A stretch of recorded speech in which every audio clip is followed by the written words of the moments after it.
afternoon to those of you who are joining us from the East Coast. Good morning to those of you joining us from the West Coast, and good evening from all of you who are joining us from Italy and Roma and other places throughout Europe.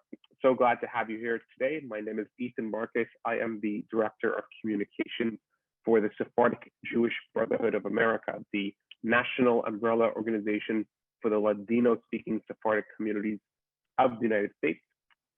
This program, just a little note, is through the opportunity through our brand new Sephardic Digital Academy initiative, a wonderful new system where we're allowing for classes in all different types of Sephardic identity, history, culture, Ladino language, and food and cooking, and so much more. Not just Sephardic, but also obviously Italian Jewry as well. If you're interested in learning more about all our other wonderful programs, please check out our website at sephardicbrotherhood.com/Sephardic Digital Academy. Now, such a pleasure to have one of our dear friends with us today, Rabbi Amedeo Spagnoletto, who today will be talking about the history of the Jews of Rome. Rabbi Spagnoletto was the former chief rabbi of the city of Florence, Firenze in Italy, and has served for many, many years as an incredible sofer scribe on behalf of the Beth Din in Roma, and has been world-renowned for his beautiful calligraphy and his writing. He himself is a scholar of Italian Jewry and currently serves as director of the National Museum of Italian Jewry and the Shoah. I just want to also make one last note. This program is also made possible by the collaboration with the Centro Primo Levi in New York, with very much gratitude to them and their partnership. We encourage you to check out all of their wonderful work. With that, I want to invite Rabbi Spagnoletto whenever you're ready to unmute and begin the program. Thank you so much, Andrew, and welcome everybody. I hope, okay, riattiva l'audio. I think that, do you hear me? Yes. Okay, because I have, okay, wait a moment, I hope that you hear me. Yes. And so thank you for coming to this kind of conversation with you, that following another conversation that we have some weeks ago about to be a scribe in Italy.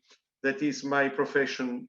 Today we will speak about another topic that is going to be the Roman Jews and some traditions of the Roman Jews. Now, this doesn't want to be a conversation or to be a lecture about the history of the Jews in Roma, because I am not an historian and I am just a scribe. But since I grew up here in Roma, I want to share with you some particular traditions that distinguish the Jews in Roma and in Italy as well, because as you know, for a long time and still today, the Roman community is the biggest one in Italy, and half of the Jews are living in Roma. This wasn't always the same in the past, because there were other important community, as you know, Leghorn, for example, Livorno or Venice, and several other communities that sometimes they were together with the Roma, important communities, and they also were very, very relevant in the frame of the Jewish community in Europe. Now, with your permission, I would like to share my screen and to have a PowerPoint in order to describe you something. And so let's do like this. Okay, I think that I can. Wait a moment. Let's go by the beginning. Presentazione dall'inizio. Okay, I hope that you see the screen. That's our the title is Tradition of the Roman Jews, Life and Religion. And I thanks also the Primo Levi Center. I was in touch with them, and one time, 3 or 4 years ago, I made the same conversation, made same lectures in their institution, and so I remember very, very with emotion this occasion that I had 3 years ago. Let's go with the first slide. Allora, I wanted to begin with a quotation from the Talmud that says as how is relevant and how is ancient the presence of the Jews in Roma. Is written in Sanhedrin, the Talmud Bavli of Sanhedrin. Rabbi Eliezer, who want to follow in the translation can just follow the translation, but I prefer to read the original quotation. Rabbi Eliezer, Rabbi Yoshua, Rabban Gamliel, Silekun leRomi. They went to Roma. Anon lechad atar, Ashkechon miyenokaya. They found when they arrived in Italy, at the coast of Italy, they found miyenokaya, children, Avdin Gavshushin, who made piles of earth. They were playing with the earth, making like little forms. And they have Din Gavshushin, Ve'amrin, and they says, Achin Banai Arad Israel Avdin, Ve'amrim Em Teruma, Ve'en Maaser. They were making the little pills, the little balls with the earth. But when they were making these little balls, they also said this part is like an offer, and this is a part of the tent. It means that these children were joking, were playing, making the balls, but in the way that in Israel, in the Eretz Israel, the people were taking out from the fruits and from the other things of the earth their tenth and their offer to the sanctuary. And so Rabbi Eliezer, Rabban Gamliel, and Rabbi Yoshua thought the Itacha Yehudain. It means they knew that there were Jews in that place. Now we know about Rabban Gamliel, Rabbi Yoshua, and Rabbi Eliezer when they went. It was the beginning of the 2nd century.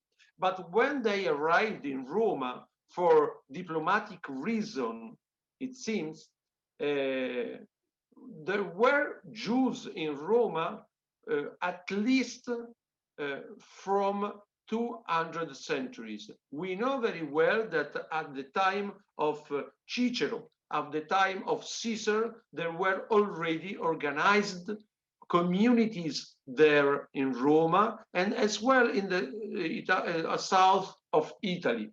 And so it's very, very ancient, the presence of the Jews in Roma, as testified by quotation, very several quotation that we have from the Talmud as well. And now in the following of this conversation, we will quote other brief passages of the Talmud. Let's go on. And since we spoke about the children that these rabbis found near the coast of Roma, I want to share with you a very ancient tradition.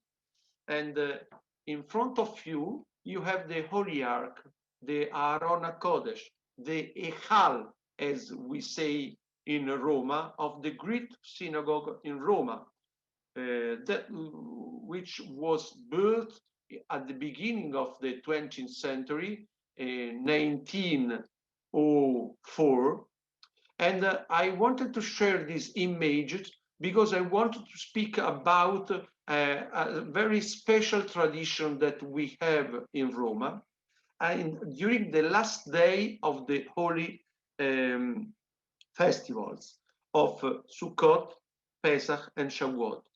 In the last day are called all the children of the community. Now this tradition is shared together with other synagogues. But at the beginning, I remember when I was a child, it means 40 years ago, that this tradition was made just in the great synagogue in Rome. And also, in effect, to say the truth, at the time there were just 3 synagogues in Rome. After flourished other synagogues, but all the children were collected there in front of the Holy Ark and got the blessings from the chief rabbi of Rome. And me, as a child, I remember very well this tradition of gathering around the Holy Ark dozens and dozens of children getting the blessing of the chief rabbi. Nowadays, not during the pandemic time, of course, but this tradition is very, very common in all the Jewish synagogues in Rome that now are around 12, 13 synagogues open every Saturday, just to give you an idea of the frequenting of the synagogues among the Roman Jews. And I think that is quite a special tradition, because I've never seen the same tradition of getting the blessing by the chief rabbi at the last day of the holy festivals. And let's go on. And since we spoke about the holy festival, now we have another special tradition that I want to share, to describe. That is the Mesirat Moda. What does it mean, the Mesirat Moda? There is a declaration that everybody of the community make in front of the Holy Ark that you saw before, at the eve of Kippur. And every night during the Selichot prayers that are prayed from the beginning of the month of Elul till the Day of Atonement, it means of Yom Kippur. And now, after this is the part of the text of the Modah that I want to describe in its translation. What does it mean? It's written there, I declare in the presence of your holy congregation, and for instance, must to be a minyan. It means 10 adults on the basement of the Holy Ark. For me and for whole community that appointed me as their deputy, I believe in the 13th articles of faith, in general and in particular, that the Creator is the holy and blessed, is the first and the last. There is the reward for the righteous and punishment for the wicked man, and apart from him, there are no other gods. That he is the Holy One who gives life and gives death, and I believe in the coming of the Mashiach, that he is the Creator without body, which is the great and terrible. He is a pure light, clear and absolute, endless, and he is a source of life. And if even for a moment I thought of denying this principle, all my declarations are unfounded and has no value. What does it mean? It's very, very particular declaration that all the Jews make before the beginning of the Day of Atonement, that they say that they believe on the 13 articles of the faith, and if happen in some way that the people denying this principle, all the declaration is unfounded and has no value. It's very, very important, this declaration, because it happened in the time of the ghetto, that the people were kidnapped and were forced to be converted. And so sometimes, and so they were forced to believe in other principle and the other faith. And so this declaration say that if even they, during their life, during the year, happened to them to be forced to denying the principles of to deny the faith on Judaism, they, in front of the Holy Community, they say that all the declaration are unfounded and has no value. It means that this is a declaration against the possibility of being forced to believe and to fulfill other faith. It means Catholicism in such a situation. And so still nowadays, even though there is no reason and there is no reason for declaring this one, because we are not, God thanks, anymore forced to believe other faith, we maintain this declaration and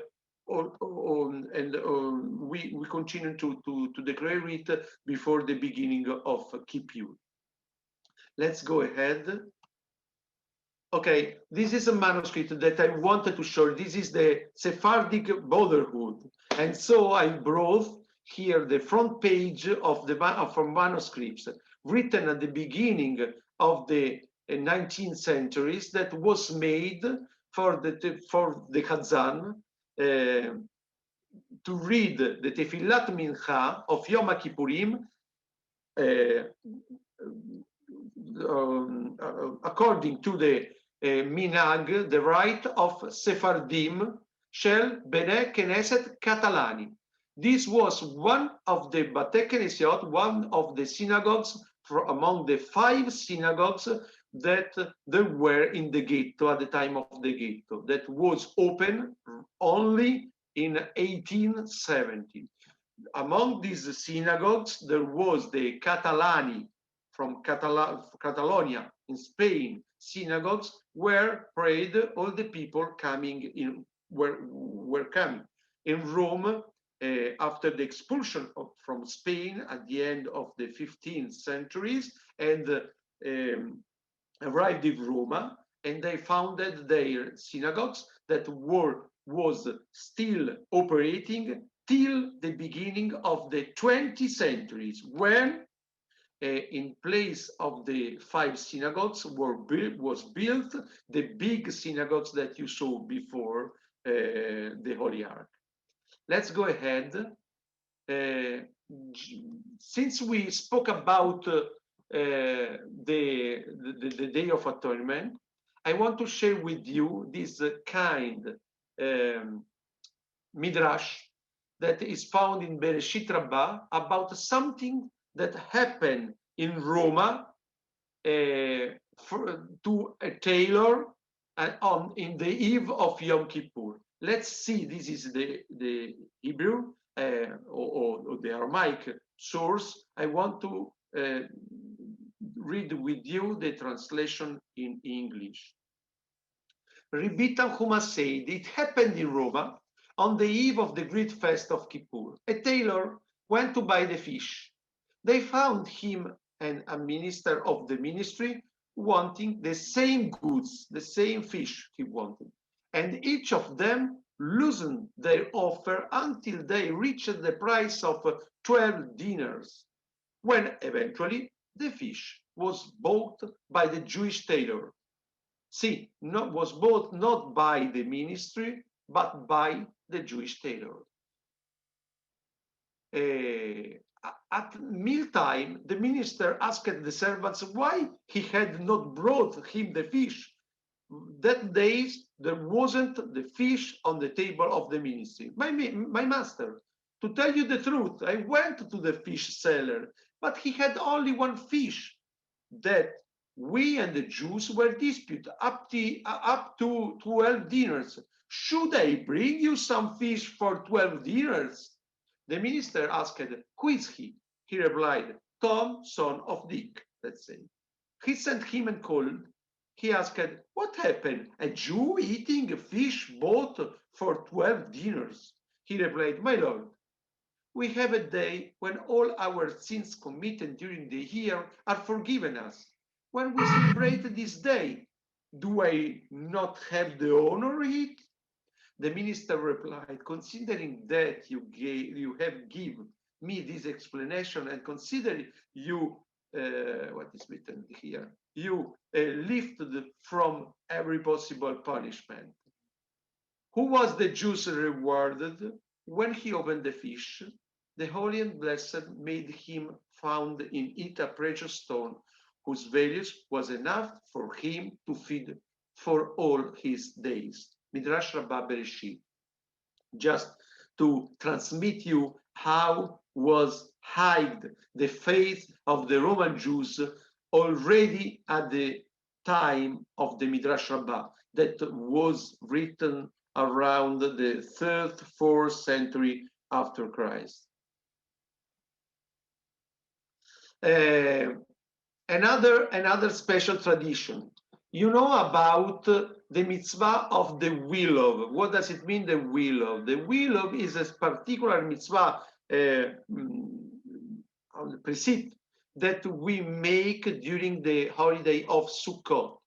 You know about, for sure, you know about the four elements of the lulav. One of the elements is the willow, I don't know how to say, but the willow branches, we take all the days of Sukkot, but the last day of Sukkot, we add to our lulav other branches of willow, because we through the willows we ask the Lord to give us the water. We ask water. We ask rains for all the season, the winter season.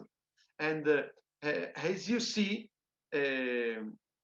from the translation that you can give a glimpse, we use the willow also to ask the beracha, the blessing of the God, and also the salvation from the God. And so this particular tradition was familiar in the sanctuary, but after the destruction of the sanctuary, we don't know other places beside the sanctuaries where this tradition of the willow around the Mizbeach, the altar, was fulfilled, was practiced. But in Rome, this important tradition was already practiced, and in the day of Hoshana Rabbah, you find something in Roman synagogues that I think that in any other synagogues you find. Think about this fact that on the day of Hoshana Rabbah, in the Roman synagogues, there are much more people than on Kippur, than on every other holiday. And to give you the sensation of the crowded synagogues during the Hoshana Rabbah, that is not a moed, and therefore there are movies about the ceremonies made in the synagogue. Now I want to share with you a very short movie that show you the crowded synagogue. And to speak about crowded synagogue in this day that the synagogue can gather just a dozen of people is very, very strange and curious, but you know, these give us back the sensation and the sentiment of a crowded synagogue as it was since for centuries till 1 year ago. Let's see together. I go ahead. Oh, okay. This is just a front page. I thought that was the next one, but I also wanted to show you this front page that is the Tikkun of Lelo Shana Rabbah that were printed very often in Italy, because the night of Hoshana Rabbah was dedicated all the night to the studies, to start in together in a community. And so we have a lot of these liturgical books printed in Italy. This, for instance, it was printed in Venezia, but like this, we had printed in Legor, in Reggio Emilia, in Pisa, and in Mantova, and in other cities of Italy. Let's go. Okay, to see this, I have to interrompi condivisione. Condividi schermo. I want to show you this one. I hope that you can see also let's see if you can see also the scene.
Rabino, we're having a bit of trouble hearing the audio.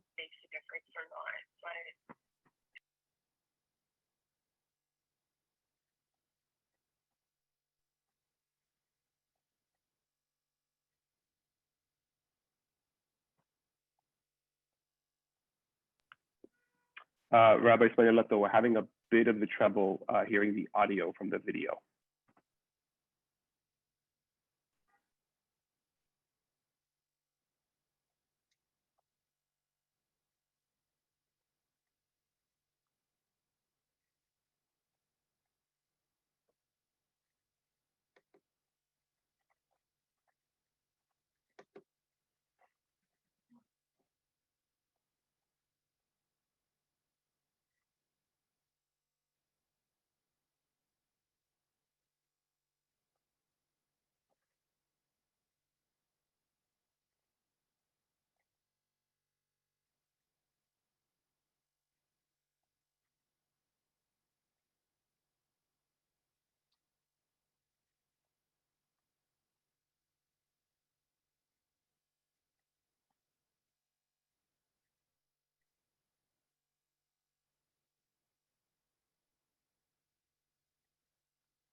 Hi, Rabino. We've lost the audio on your video.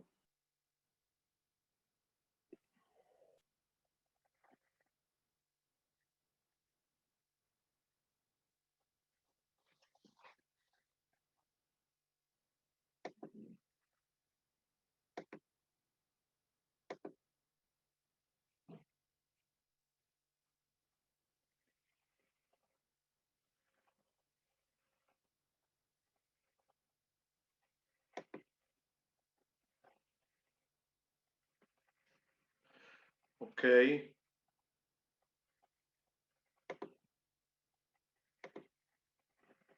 Okay, you hear me?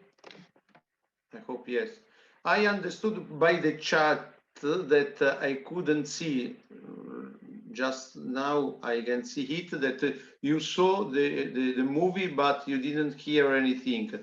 Is it correct? Yeah, that's correct. We couldn't hear the audio in the film. Oh, I regret a lot because I didn't know about this. But just also the picture were significant. But perhaps I can give to Andrew the link and you can see by yourself because really worth a lot. There is the music and the organ and the voice of the shofar, and therefore worth your singer. Perhaps I can let's see for tutti nella riunione. Let's see if okay. Now okay, this is the link. Where if you want after you can pass the link and to see by yourself that worth really not now because I continue my lecture, but when I end, you can see it. Let's continue.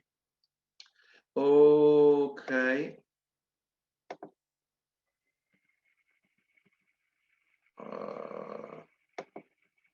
What has happened? Okay. Wait a moment. Sorry, but no. Okay. Condividi. Situazione. Okay, let's go to the point we were. Okay, we were here. Okay, I'm going to the conclusion of my conversation. These two pictures want to introduce you another tradition that is called Mishmara. What does it mean, Mishmara? Mishmara, it means to be awake during the night. Mishmara, Lishmor, is to be a sentinel. And what is the Mishmara? Practically is just a study. People gathering and studying passages from the Bible, passages from from other rabbinical literature, and gathering to sing piyutim like Et Share Ratzon, that is the Akedah, that all the Sephardic communities knows very well, and also the Bar Yochai, that is the other poem that very spread among the Sephardic communities. And usually these studies, this Mishmara, is made by adult people in the night, at the eve before the Brit Milah, the circumcision, and is like to bless and to preserve from any dangerous situation the child before this important moment that is the circumcision of the day after, on the morning of the day after. And so the people gather at the house where is the child, is the baby, and they study together one time for all the night nowadays is just a couple of hours or even less, and they sing together these traditional songs. And there are also, as you can see from the left pictures, also cakes, special cakes that generation after generation are preserved and transmitted into our Jewish families. And therefore, there is no mishmara, no studies without these traditional cakes and wine as well. And when it's finished this study, begin the meal, but we don't begin the meal if we didn't study all the liturgical book that is prescribed for this night. And by this original tradition of gathering the day before the circumcision, as is common in several other Sephardic communities, as well also in the Ashkenazic community, but the tradition spread out also for other important religious moments like bar mitzvah and bat mitzvah and marriages. And so the day before the bar mitzvah and the day before the marriages, or during the bar mitzvah, during the marriages, there is always dedicated half an hour of studying together and singing together these particular and traditional and ancient songs. Is so important that I was asked by one family to write a manuscript of the Limud Anikra Mishmara, as you can see from this front page, that is written on the front page, Shenoagim, that are using to say Bnei Kal Kadosh Israel, the sons of the Jewish community of Roma, Belaila, in the night before Yom HaMilah, Velifnei Ruim Toim, and other occasions, Acherim, Kegon, Bnei Mitzvot, Bat Mitzvah, Nisuim, marriages, and Kadome. And so it's written that I wrote this manuscript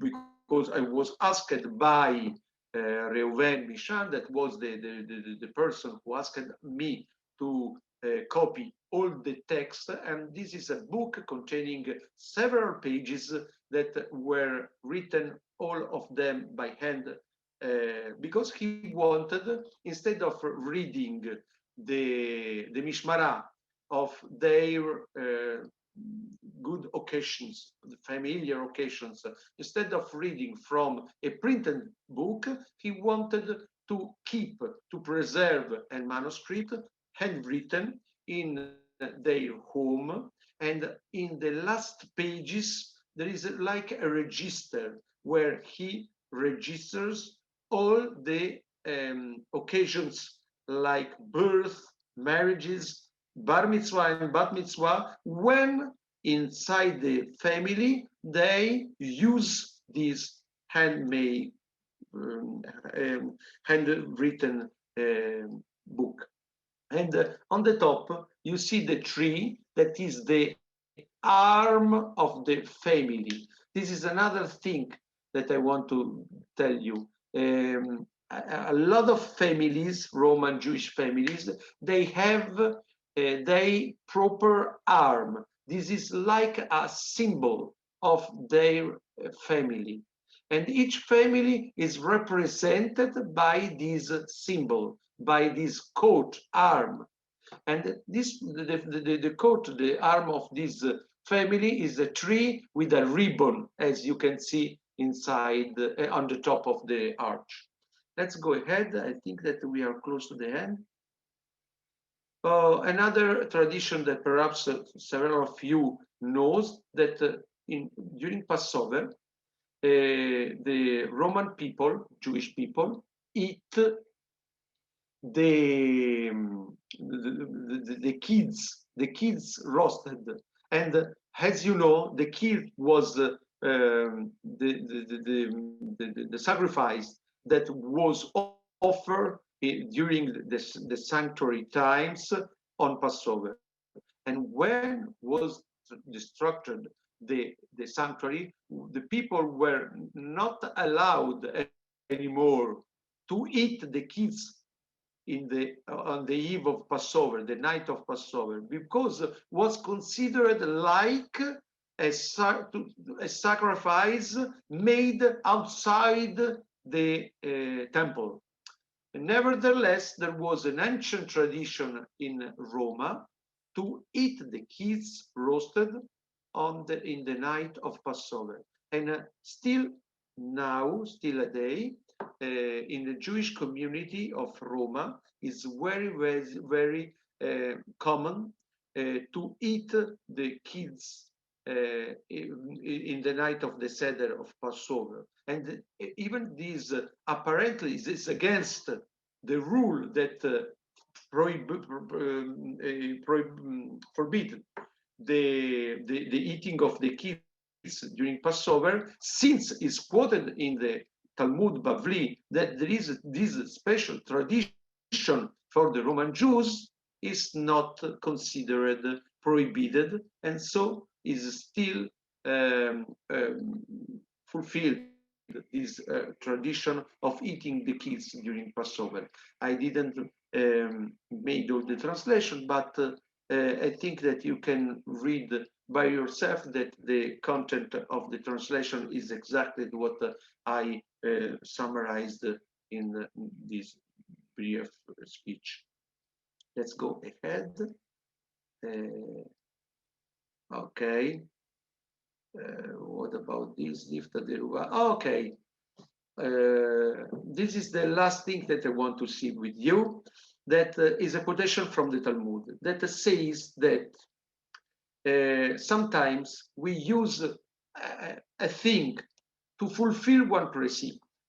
And since this thing was used for fulfilling the precept, is not considered holy. But if you have a chance, if you have the possibility of using the same thing to fulfill another precept, is a good thing. This the quotation says to us. And so look at this picture. This is a Roman Hanukkah. We say Hanukkah. Also is the lamp. For the lamp, we don't say Hanukkah, but we say Hanukkah like the holiday. And so this is a Roman Hanukkah candle, symbol of reconstruction and hope. This is a Hanukkah that is displayed in the Jewish museum in Roma. And look at the next pictures. Now you have two pictures. One, perhaps several of you identified it. On your right, I think that is your right, like my right, and you see people sitting on the floor with a candle, and this is the night of Tisha B'Av. Okay, the day of represent the destructions of the two holy sanctuaries.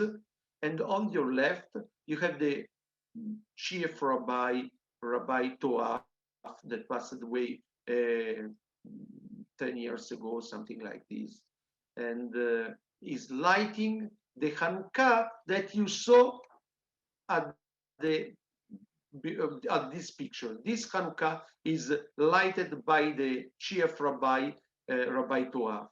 Now, why I put together these two pictures? Because the Roman traditions say that the candle that was used for reading the keynote of Tisha B'Av, it means the Echa, the Threni, the keynote of Tisha B'Av, the candle, as you see on the floor, that everybody is reading the Echa with the candle, must be kept, conserved, till the end of the year, till Kislev, with the same candle you light the Hanukkah. So you preserve and you conserve the candle that was a symbol of destruction, to light the Hanukkah that is a symbol of reconstruction, of purification of the sanctuary. And so is exactly what is quoted in the Talmud, that one thing that was used to fulfill one mitzvah is not exactly a mitzvah of the reading of the Ha on Tisha B'Av, but is a custom, is a tradition of reading through the candle. The same thing is kept and conserved in order to use it for a new fulfilling of mitzvah, that in this case is the lighting of Hanukkah. And still now in every home of Roman Jews, the candle used on Tisha B'Av is preserved till the end of Kislev for lighting the Hanukkah. And with this blessing of reconstruction, of sanctification, of also health and purification of our body, of our souls, of our communities and the world, I think that we can finish this conversation. Andrew, I finished, I think, yes. Okay, there are other things, but I think that we can finish now. I interrompo condivisione. That's it. Wonderful. Hazaku Baruch, Rabbi, thank you so much.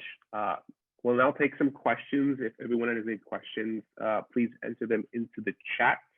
I think I saw a few before, but you're welcome to ask. We still have a bit of time left. Rabbi, first of all, I'm just looking through the questions in just a moment. One question that popped up over here. Historically, what has been the typical size of the Jewish population of Rome, and what is it today?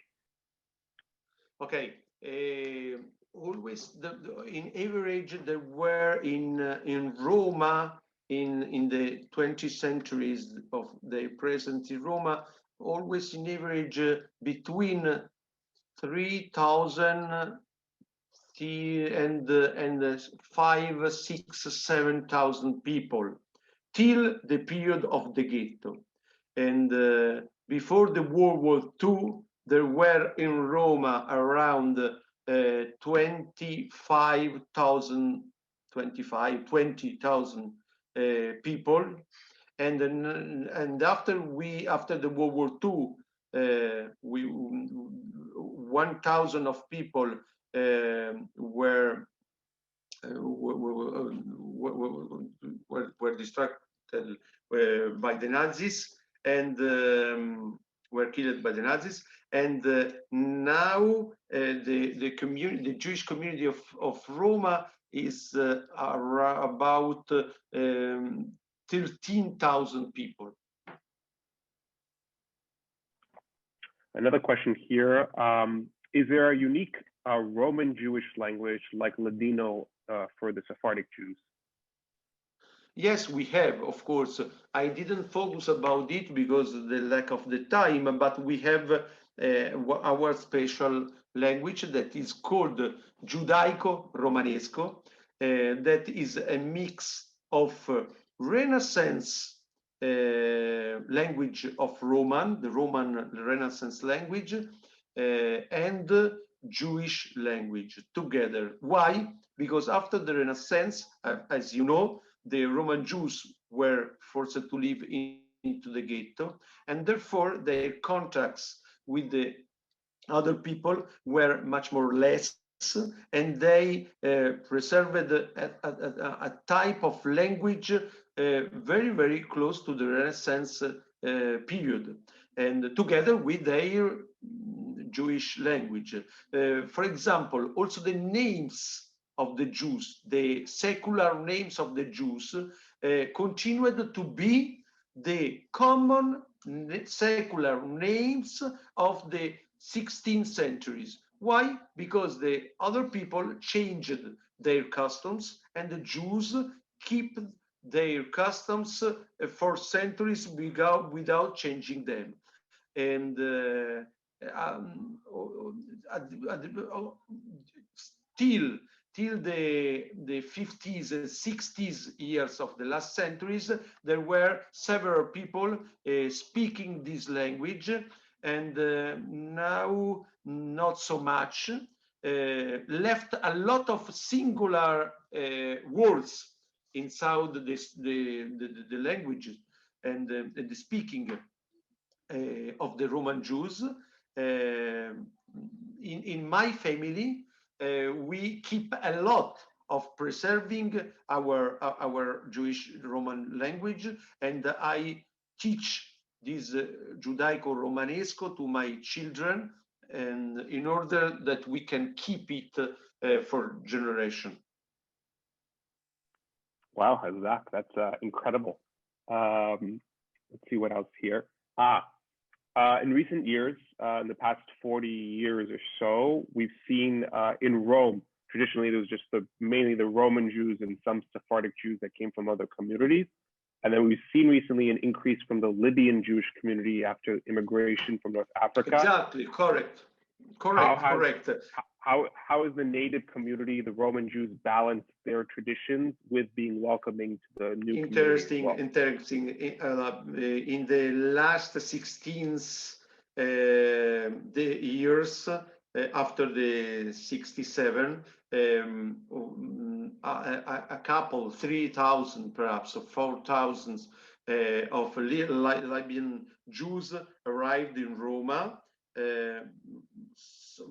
Several of them also after they made the Aliyah, but the majority remained in Roma. And at the beginning, of course, their custom were lived and were looked by the Roman Jews as strange customs, but they were embraced by the local community very, very well. And in 2 decades, 3 decades of year, now we can say without doubt that we are a united community, and this is interesting. They different by other situation of Jewish communities elsewhere. In Roma, there was always only one community. There can be several and different synagogues, but all the synagogues belong to one administrative community, and so all the Jews of Roma belonged to one community. We feel the brotherhood among all the Jews, Libyan, Ashkenazic one, or local Jews, very, very strong. And so there are no differences, and there are also several marriages, intermarriages. Let's call them intermarriages, even though are blessed marriages, because are Jewish marriages 100%. Another interesting question here. Today, how does the Jewish community of Rome have a relationship with other Jewish communities throughout Italy? As I told you at the beginning, the majority of the Jews in Italy live in Roma. Therefore, Roma is also like the most important community that has the responsibility of preserving, of giving services, and feel the duty of being the leaders of between the communities in Italy. Think that the gap between the Roman Jewish community that I told you is about 14,000 people, but something like this, the Milan community is around 6,000, is less than half. And there are no other one community arrived to 1,000 people. It means that all the other communities in comparison to Roman Jewish community is like 1/10, less than 1/10. And therefore, I think that Roma feels a lot the responsibility and the duty of preserving the other Jews, to giving services, and to be the parents of the other community. Prior to the emancipation, were there laws when the Jews were forced in ghettos where they have to wear distinguishing clothes or other features under Catholic rule? You know that I didn't understand? Sorry. Prior to the modern period in the 20th century, were there laws or regulations that Jews would have to wear certain types of clothing or other features when they had to live in the ghettos? Yes. So perhaps you know that there were very strict rules about the jobs that they could make in the Roman ghetto, as well as in other cities in Italy. You know that besides the city of Leghorn and the city of Pisa, all the other places where the Jews lived had the ghetto, and therefore in Rome as well, perhaps the rules were much more strict in Rome than other cities. They had very strict rules about not only the jobs, also the weather, the wearing, and other important rules. They couldn't show how do you say during the marriages banqueting or like this. There were a lot of rules restricting their possibility of using their money to show and to feel as other people, you know. I think we have time for one additional question here. Let's see. Historically, how has the community worked in Rome to preserve its traditions, and has seen over time a change from its historic Roman-based traditions to more kind of a generic Middle Eastern and Sephardic that's happened in a lot of other communities around the world? We have not a receipt to keep our tradition. I think that everything depends on the feelings of the people. Of course, as everywhere, we are very, very secular trend. We have a secular trend, and therefore the new generation learn their proper traditions through the Jewish school that we have, till the high school included, and therefore I think that the vehicle, the path where the people can learn their tradition is through the frequenting of the Jewish school, frequenting the synagogues, and the preserving of their tradition in their families. But it's very, very hard. It's not a simple. Even if I show you as is a dream, it's not a dream. It's not everything is good. You know, I displayed you perhaps my desire much more than their reality. But you know, the rabbis here, the teachers here make their best in order to preserve the tradition, and also to transmit the faith, and also the Judaism itself. I think that the challenge is right now much more to transmit the Judaism itself than the special Roman Jewish tradition. Halevai, if we can transmit the Judaism, and just after it we can focus on the Jewish special local tradition. With that, I want to thank Rabbi Spagnoletto so much for his time today and joining us for this wonderful program. Rabbi Spagnoletto, thank you so much. I want to thank you all as well for joining us. Thank you all for joining us this morning, afternoon, and evening, depending on where you are. A special thank you as well to the Central Primo Levi for their support and partnership for this program, as well as to the National Museum of Italian Jewry and the Shoah, which Rav Spagnoletto is the director of. Just a reminder to everyone, this is a nonprofit initiative. We do rely on your support. If you are able to, if you can support us, especially in our end of the year campaign, please consider donating, giving what you can. We'd always appreciate it. It allows us to continue to do all our wonderful programming. I put the link into the chat for those of you who are interested. Otherwise, I wish everybody a happy, healthy, secular New Year, and God willing, we should be all healthy and well for the future. Be well.